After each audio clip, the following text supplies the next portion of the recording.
네, 뉴스 분석 함께할 네 분 소개하겠습니다. 구자홍 동아일보 신동아팀 차장, 신원식 국민의힘 의원 나오셨습니다. 안녕하십니까.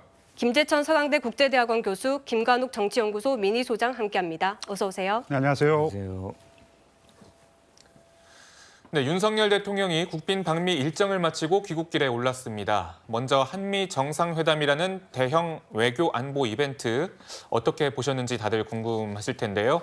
자, 이렇게 네 분 이렇게 모였으니까 구자홍 차장님부터 각자 돌아가면서 한 줄 평을 한번 좀 소개를 해보신다면요. 네, 그러니까 사상 유례 없는 환대 이렇게 압축을 하고 싶습니다.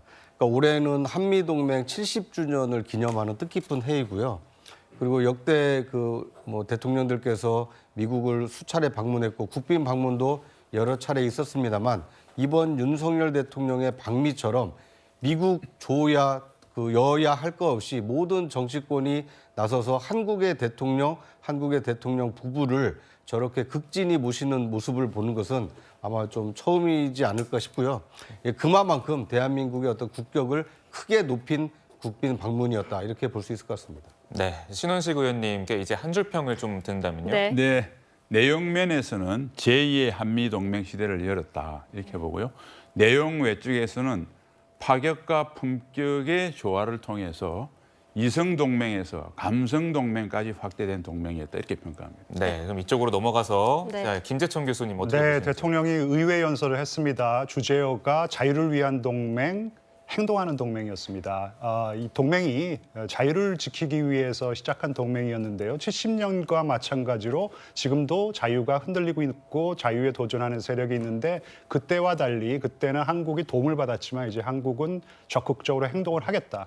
한미 동맹이 나아가야 할 어떤 방향성을 제시했다는 데에서 저는 의미를 찾고 싶습니다. 네, 동맹의 방향성 말씀하셨고요. 김관욱 교수는 어떻게 보시는지요?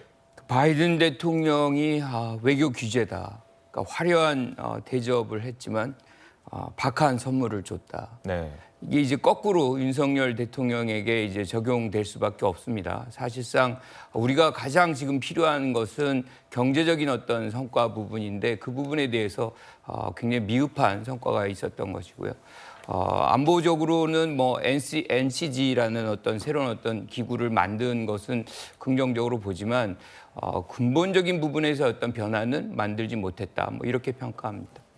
네, 그러니까 지금 한미가 가치 동맹임을 확인하고 또 화려한 의전을 받았다. 이 부분에는 모두 공감을 하시는 것 같은데요. 2011년 이후 12년 만에 이뤄진 우리나라 대통령의 미국 국빈 방문. 가장 중요한 부분은 한미 정상회담과 확장 억제 강화 내용이 담긴 워싱턴 선언이었습니다. 그중에서도 핵 협의 그룹이 창설이 된 것이 지금 주목을 받고 있는데요. 신원식 의원님, 지금 이 그룹이 창설된 것 어떤 의미를 좀 부여할 수 있을까요? 그러니까 기존의 한미동맹 그 하위의 한미연합작전 체제는 핵은 쉽게 말해서 US only였습니다. 그것이 이제 드디어 한국과 같이 협의를 할 수 있는 첫 발을 띄었다. 그래서 표현에 대해서 한미 간에 조금 이견은 있었습니다만 우리 한국의 입장에서는 사실상 핵공유의 출발이다 이렇게 보고요. 이 말은 결국은 뉴욕의 안전을 위해서 서울을 희생시키지는 않겠다고 하는 미국의 확실한 메시지가 다시 한번 강조된 것이다. 이것이 나중에 날 여러 가지 전략적 의미는 상당히 크겠습니다. 그래서 북한이 핵을 가지고 한미동맹을 이관시키려는 시도는 더 이상 부질없게 됐다. 저는 이렇게 평가합니다. 네, 교수님. 그리고 지금 핵탄도 잠수함을 비롯한 전략 자산도 지금 한국에 전개하겠다 이런 입장을 미국이 밝히고 있는데요. 지금 어떻게 이 전략 자산들을 한반도에 전개할지에 대해서는 구체적인 얘기가 나오지 않았거든요. 앞으로 좀 어떻게 전개될 거라고 보시나요? 구체적인 얘기는 나오지 않았지만 이 핵 전략 잠수함, 그러니까 핵으로 추진하는 잠수함이 아니라 핵으로 실제로 공격할 수 있는 잠수함을 자주 더 오래 배치하겠다고 합니다. 이게 1980년대 이후로 핵 공격 잠수함이 한반도에 전개된 적이 없어요. 일단 북한은 너무 쓸데없이 자극할 수 있다. 이런 우려가 있었고 그다음에 전개하는 비용이 만만치 않습니다. 그래서 박근혜 정부 당시에 좀 배치를 하는 방안을 강구하자 했었는데 미국이 이런 지하에 거절했습니다. 이제는 네. 배치를 하겠다고 하니까요. 이게 상당히 북한이 두려워하는 것이에요. 왜냐하면 굉장히 오랜 시간 신속하게 잠항을 하고 있다가 어디서 핵 보복 공격을 할지 모르기 때문에 북한이 굉장히 두려워하는 것이죠. 전문가 입장에서는 핵 억지를 한층 끌어올릴 수 있는 어떤 그런 효과가 분명히 있다고 생각합니다. 네, 알겠습니다. 여러 가지 그럼 의견을 각종 분석을 좀 내주셨는데 윤석열 대통령이 하버드대학교 연설에서 이런 말을 했습니다. 전술핵이 배치된 나토의 핵 공유 개념보다 워싱턴 선언이 더 실효적이다 이런 입장을 밝혔는데요. 관련 목소리 먼저 듣고 오시죠. 나토의 다자와의 이런 약정보다는 더 저는 실효성이 있다고 판단하고 있고요. 이런 확장 억제라는 개념이 하나의 선언에서 그치질 않고 어느 특정 국가와 문서로서 정리된 아마 가장 첫 번째의 사례라고. 네, 그러니까 지금 윤 대통령의 말을 좀 종합해보면 미국의 전술핵을 동맹국 지역에 배치하는 나토식 핵 공유보다 더 실효적이다라는 입장인데 김광욱 교수는 어떻게 좀 분석을 하시는지요? 이게 어떻게 더 실효적이 될 수 있는지 저는 조금 의문스러운 부분입니다. 그리고 우리가 이제 NCG라는 걸 만들기로 했는데 이건 그냥 컨설테이티브예요. 그러니까 실질적으로 한국과의 어떤 합의를 통해 가지고 뭐를 결정하는 것이 아니라 그냥 협의할 수 있다는 것은 정보, 그러니까 우리 핵이 어디가 있다, 뭐 이런 정보를 이제 제공하는 정도인 것이고 나토 같은 경우는 NPG입니다. 그러니까 이제 플래닝이라 그래가지고 실질적으로 핵이 그 안에 존재하고 이 핵을 어떻게 운영할 것이냐, 뭐 이런 등등의 것들 실질적으로 합의하에 이제 결정하는 것을 의미하는 겁니다. 그래서 지금 나토식보다 더 유효하다라고 얘기하는 것은 좀 이 부분을 확대 해석하는 측면이 있고요. 또 한 가지가 우리가 지금 지적해야 되는 부분 중에 하나는 우리가 이번에 NPT의 어떤 이 준수한다는 것을 더 확인했어요. 문서로 확인했습니다.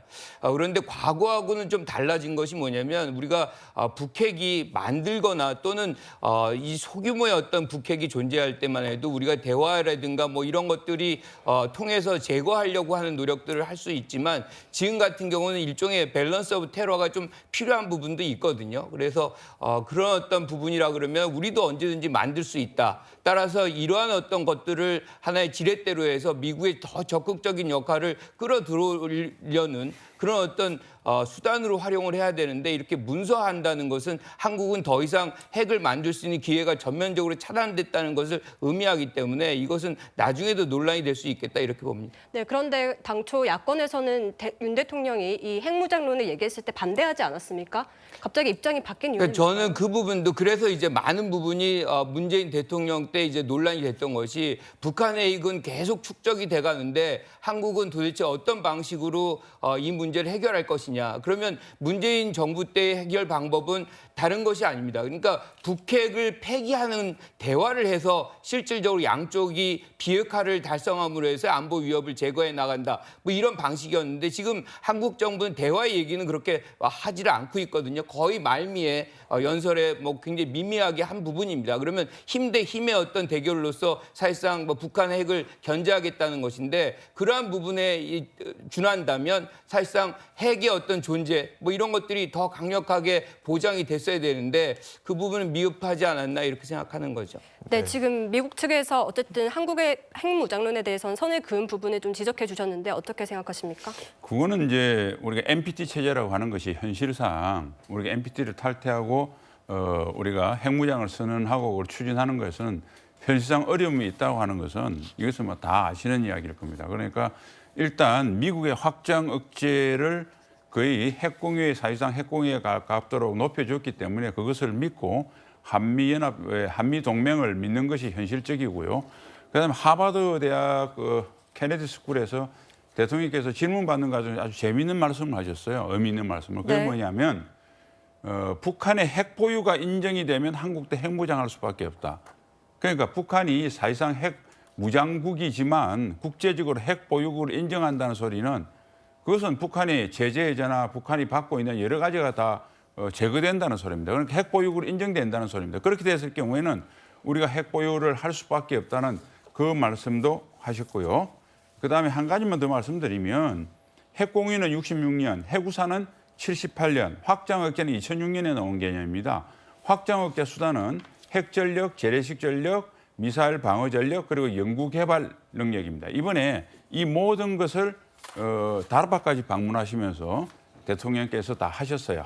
그래서 이번에 보여준 확장 억제는 단순한 핵 위에 더 상위의 개념이고 그 4가지 분야를 골고루 이번에 다 업그레이드 시켰다. 이런 측면에서 강하다. 그렇게 표현한 것으로 저는 해석을 합니다. 네, 이번에 하버드대를 찾은 윤석열 대통령이 국내 독자 핵무장 여론에 대해서도 언급을 했습니다. 관련 목소리 먼저 듣고 얘기 나눠보겠습니다. 핵 무장을 하겠다고 마음을 먹으면 빠른 시일 내에 심지어는 1년 이내에도 핵 무장을 할 수 있는 그런 기술 기반을 가지고 있습니다. 그러나 핵이라고 하는 것은 단순한 그 기술의 문제만이 아니고 네, 김수청 교수님, 네. 저 방금 좀 얘기를 좀 들어보니까 이 윤 대통령의 연설은 네. 자칫하면 그 핵무장론에 대해서 선을 긋는 것처럼 보여지는 대목이거든요. 어떻게 네. 좀 보시는지요? 자체 핵무장이라는 거 그런 여론이 들끓고 있는 거에 대해서는 대통령께서도 아마 이해를 좀 하시는 심정이실 것 같아요. 근데 실질적으로 현실적이지 않은 정책 옵션이라는 거 아닙니까? 저희가 NPT 체제로 탈퇴를 해야 되는 것인데 실질적으로 페널티가 이제 많이 부과가 될 것이에요. 그런 맥락 안에서 가장 현실적인 안을 도모를 해야 된다는 것이고요. 실질적으로 지금 이 NCG라는 거 유럽의 MPG보다 저는 실효성이 있을 수 있다고 생각합니다. 뭐 각각 다 장단점이 있어요. 하지만은 이 NCG 같은 경우에는요 양자 간의 협의체라는 것이죠. NPT를 잘 들여다보면은 31개국의 협의체인데 실제로 미국과 영국 빼놓고는 좀 철저하게 소외되고 있는 그런 상황이고요. 지금 막 출범은 했지만은 양자 간의 협의체라는 것이 이제 상당히 유리하게 작용할 수 있기 때문에요. 저는 이제 본 게임은 지금부터 시작이라고 생각합니다. 지금서부터 미국 측과 좀 치열하게 후속 협상을 해서 한국이 더 미국의 핵 운영에 적극적으로 좀 참여할 수 있는 그런 방안을 적극적으로 모색해야 된다고 생각합니다. 네, 교수님 말씀대로 대통령실은 지금 한미 간 핵 관련 논의의 폭이 나토보다는 더 깊어질 것이다 이렇게 기대를 하고 있는데요. 이 한미 정상의 워싱턴 선언에 우리 정부는 사실상 핵 공유로 느껴질 것이라면서 의미를 부여했습니다. 먼저 듣고 오시죠. 한미 정상 차원에서 한미 확장 억제 운영 방안을 구체적으로 적시한 공동 합의문을 최초로 채택했다는 의미가 있습니다. 우리 국민들이 사실상 미국과 핵을 공유하면서 지내는 것처럼 느끼시게 될 것으로 생각합니다.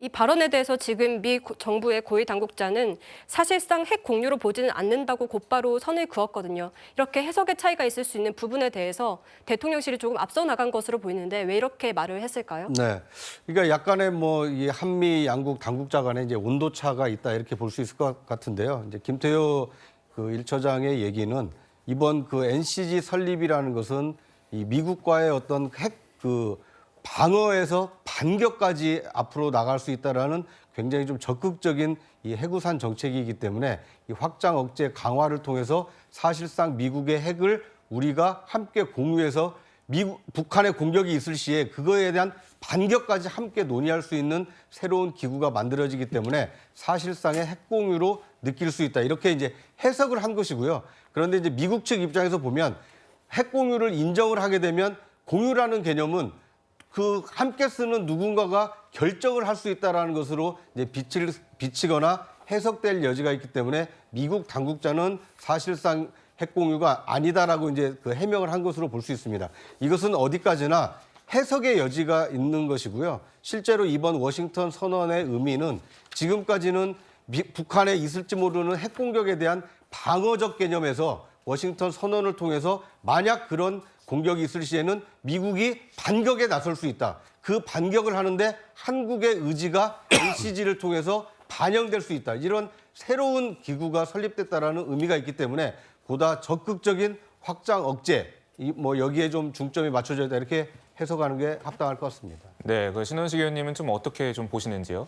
글쎄요, 이제 그 사실상 핵 공유 아니라는 것을 좀 더 구체적으로 보면 나토 핵 공유가 아니라 이런 뜻으로 이야기를 했습니다. 미 측에서는. 그럼 나토 핵 공유라는 게 뭐냐? 나토 국가에서 미국, 영국, 프랑스는 핵 국가입니다. 나머지는 비핵 국가거든요. 그러면 나토 핵 공유에서 비핵 국가는 어떤 역할을 하느냐? 첫 번째, 정책 협의에 참가합니다.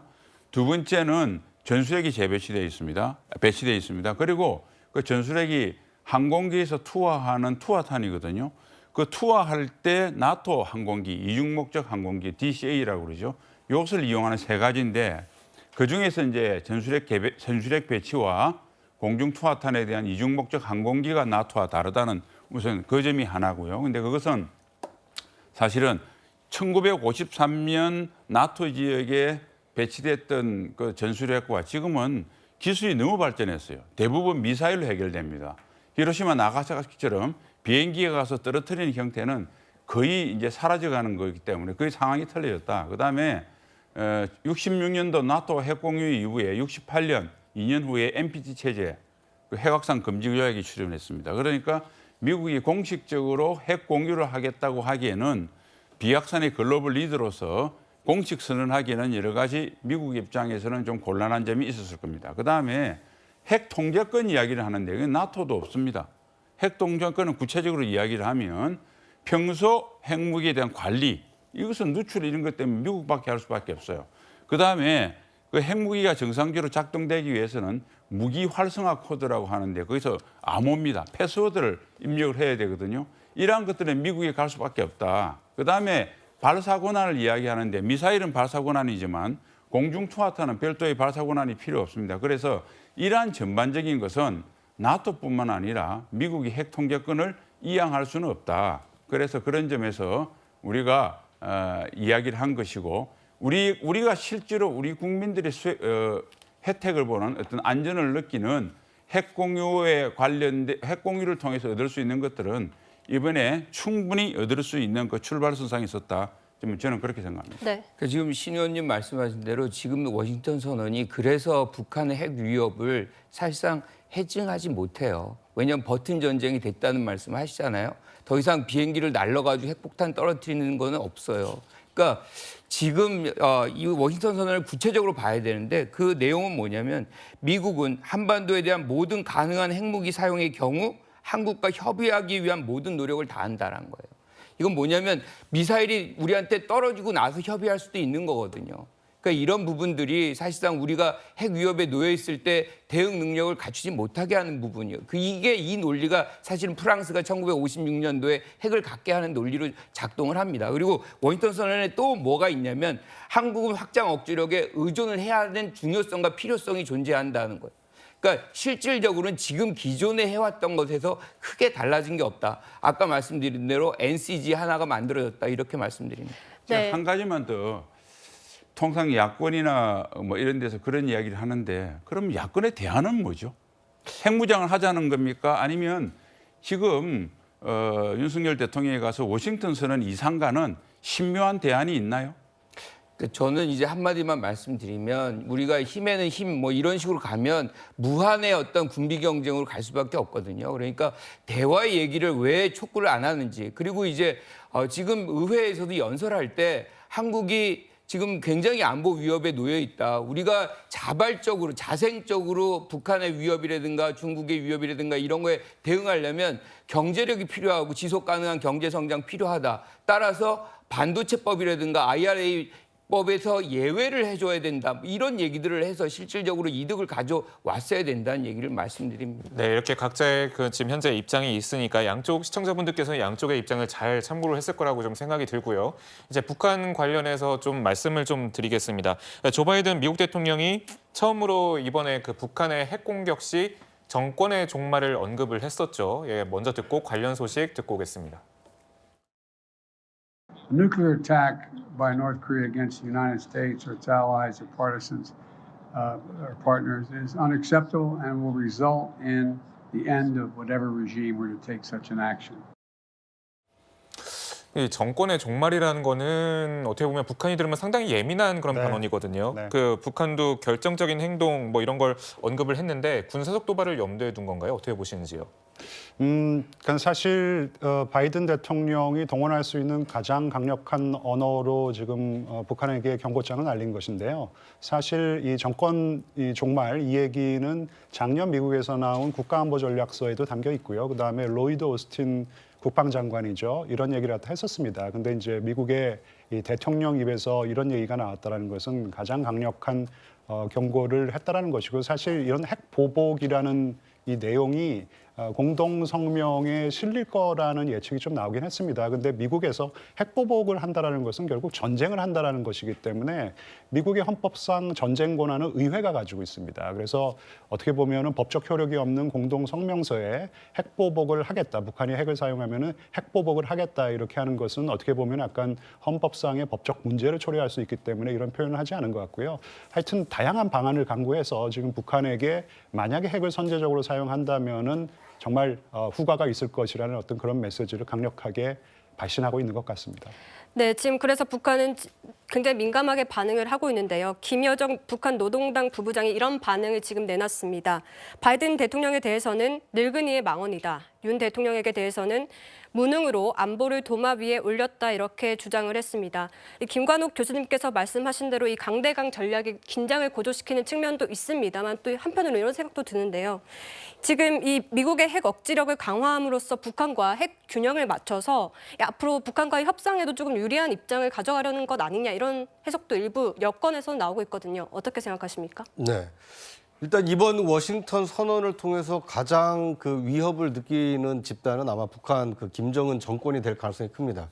왜냐하면 지금까지의 이 그 확장 억제의 경우에는 방어적 개념이 강했다라면 이번 워싱턴 선언의 경우에는 만약 북한의 어떤 도발이 있을 시에는 미국이 적극적으로 이 전략 자산을 전개해서 정권 종말까지도 가져올 수 있다. 이것은 말로 그치는 경고가 아니라 미국은 실제 그걸 할 수 있는 힘과 능력을 가지고 있기 때문에 북한 김정은 정권으로서는 정권의 존망이 걸린 아주 무시무시한 발언이 나왔다 이렇게 볼 수밖에 없는 상황입니다. 그렇다면 북한이 앞으로 미국과 계속 유엔 제재가 유지되는 한 이 미국의 저런 이 강력한 입장 변화가 없는 상황에서도 계속 버틸 것이냐 아니면 대화를 통해서 새로운 어떤 활로를 모색할 것이냐. 선택은 미국이 하는 것이 아니라 결국 김정은 정권이 선택을 할 수밖에 없는 상황에 내몰렸다 이렇게 볼 수 있을 것 같습니다. 네, 지금 이런 분석을 좀 말씀을 좀 주셨는데